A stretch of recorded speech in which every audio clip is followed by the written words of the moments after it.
I don't know a lot about your politics except what I read in there.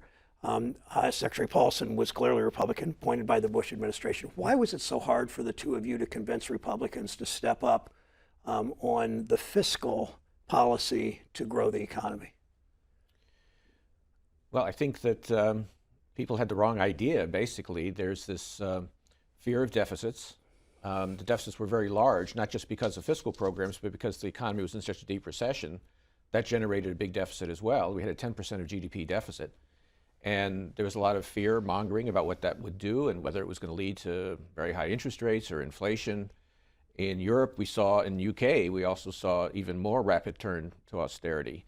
So I'm not, don't ask me to defend it. I think it was entirely wrong. I'm not. I'm really asking you to explain why. And I said so. I said so at the time. I think that there is a kind of there's this kind of simplistic view which says that the government is the same as a family, and my family. I have to balance my checkbook. I remember very specifically getting this question in a House Financial Services hearing.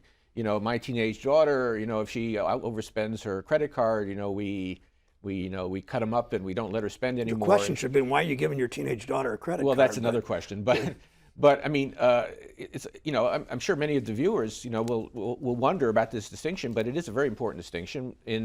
The difference is that in a deep recession, government spending or tax cuts can help the economy recover, and that in turn reduces the deficit by increasing tax revenue. So in some ways, the disease is better than the cure.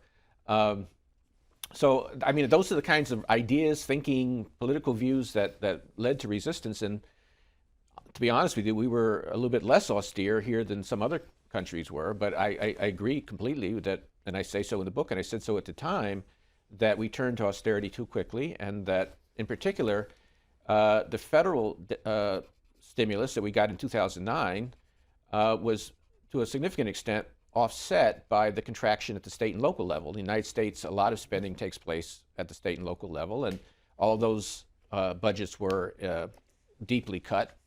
And so that was offsetting to some extent what was happening at the federal levels.